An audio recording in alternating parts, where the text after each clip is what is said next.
আসসালামু আলাইকুম। আমি মুন্সিগঞ্জ থেকে মিলি বলছি। মিলি কিচেনে আপনাদের আরেকবার স্বাগত জানাই। আশা করি আপনারা সবাই খুব ভালো আছেন। আজকের পর্বে আমি আপনাদের করে দেখাচ্ছি মাত্র 2 লিটার দুধ দিয়ে দারুণ মজার ক্ষীর পায়েস। এই তো ক্ষীর পায়েস রান্না করার জন্য আমি একটি প্যানে 2 লিটার দুধ নিয়ে নিলাম। এখন দুধটাকে আমি জাল করে নিচ্ছি। আপনারা চাইলে ক্ষীর পায়েস তৈরি করার জন্য আরও বেশি পরিমাণে দুধ নিতে পারেন, কিন্তু আমার আজকের রেসিপি হচ্ছে মাত্র 2 লিটার দুধ দিয়ে দারুণ মজার ক্ষীর পায়েস। এই তো অপেক্ষা করছি দুধে বলক আসা পর্যন্ত। এই তো দুধে বলক এসে গেছে। এখন আমি 5 থেকে 6 মিনিটের মতো দুধটাকে ভালো করে জাল করে নিচ্ছি। এটা যেহেতু ক্ষীরের পায়েস, তাই দুধটাকে ভালো করে জাল করে নিতে হবে। আমি 5-6 মিনিটের মতো দুধটাকে ভালো করে জাল করে নিয়েছি।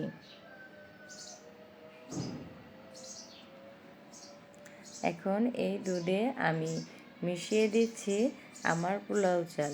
যেহেতু এখানে 2 লিটার দুধ, তাই এই কাপের বেশি পরিমাণে চাল দেওয়ার কোনো দরকার নেই।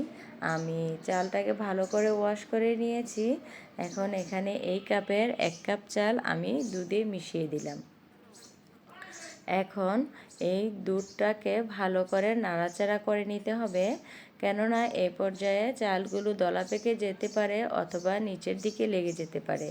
তাই একটু ধৈর্য ধরে ভালো করে দুধটাকে নাড়াচাড়া করে পায়েসটা তৈরি করে নিতে হবে। চাল দেওয়ার পর দুধ যখন ফুটে উঠবে, এ পর্যায়ে কিন্তু চুলার হিটটা মাঝারি থেকে লো হিটে রাখতে হবে, তাহলে চালটা ধীরে ধীরে ফুটবে। এই তো আমার চালটা অনেকটাই ফুটে গেছে এবং পায়েসটা ঘন হওয়া শুরু করেছে। আর আপনারা যারা আজকে আমার এই ভিডিওটি দেখছেন, আমার ভিডিও দেখতে দেখতে আমার ভিডিওর কোনো অংশ যদি আপনাদের কাছে একটুখানি ভালো লেগে থাকে, তাহলে প্লিজ লাইক, কমেন্ট এবং শেয়ার করতে ভুলবেন না। আর যদি একটু বেশি ভালো লেগে থাকে, তাহলে প্লিজ সাবস্ক্রাইব করে আমার এবং আমার চ্যানেলের সাথেই থাকবেন। এই পর্যায়ে আমি পায়েসে দিয়ে দিচ্ছি সামান্য পরিমাণে লবণ। লবণ কিন্তু বেশি দেওয়া যাবে না, তাহলে কিন্তু ক্ষীর পায়েসের টেস্ট ভালো আসবে না। সামান্য পরিমাণে লবণ, মানে চা চামচের মাথা দিয়ে সামান্য পরিমাণে লবণ। আর এই পর্যায়ে আমি এখানে দিয়ে দিচ্ছি 4টি এলাচ। এলাচের কিন্তু আমি মুখ ফাটিয়ে দিয়েছি। এলাচ দিয়ে বেশিক্ষণ দুধটা জাল করা যাবে না, তাহলে কিন্তু ক্ষীর পায়েস খেতে ভালো লাগবে না। আমার কাছে মনে হয় যেন ক্ষীর পায়েসে লবঙ্গ, এলাচি এগুলো না দিলেই ক্ষীর পায়েসের টেস্টটা খুব ভালো আসে। কিন্তু এলাচিটা এইভাবে দিতে হবে, মুখটা ফাটিয়ে দিয়ে তারপরে 2-3 মিনিটের মতো জাল করলেই আবার এলাচটা উঠিয়ে ফেলে দিতে হবে।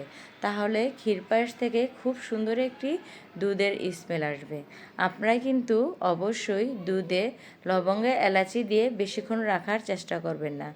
আর লবঙ্গ না দিলেই ভালো, শুধু মাত্র এলাচি দিবেন। এলাচি দিয়ে দুধটাকে মাত্র 2 মিনিট জাল করে নেবেন। এ পর্যায়ে আমি দেখে দেখে ক্ষীর পায়েস থেকে এলাচগুলো উঠিয়ে নিচ্ছি।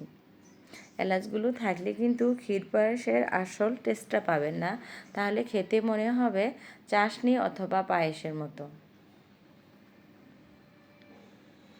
ক্ষীর পায়েস মানে হচ্ছে দুধের একটা স্ট্রং ফ্লেভার। এই তো আমার পায়েসটা ধীরে ধীরে হয়ে এসেছে।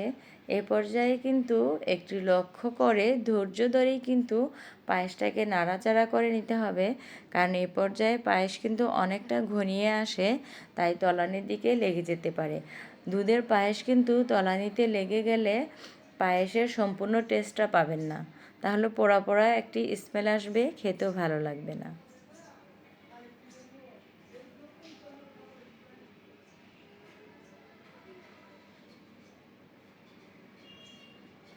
এ পর্যায়ে কিন্তু ক্ষীর পায়েস থেকে দুধের একটি স্ট্রং ফ্লেভার পাবেন।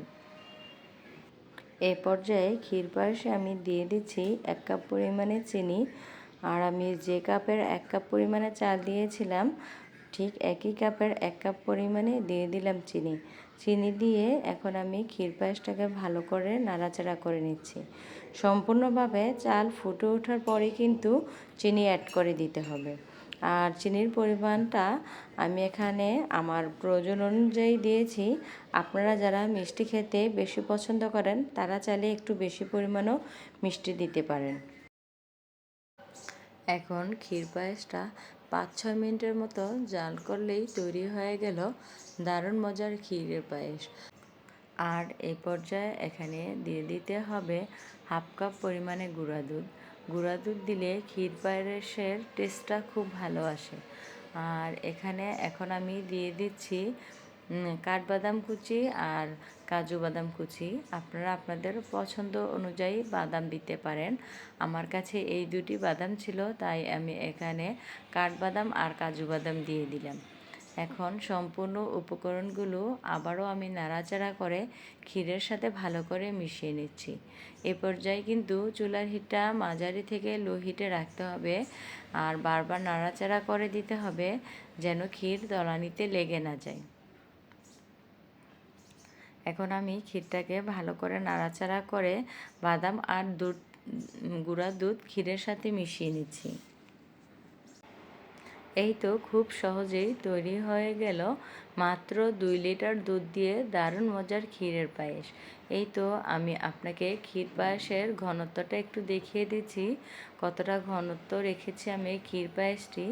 এই ক্ষীর পায়েসটা যখন ঠান্ডা হয়ে যাবে তখন কিন্তু আরও ঘনিয়ে যাবে।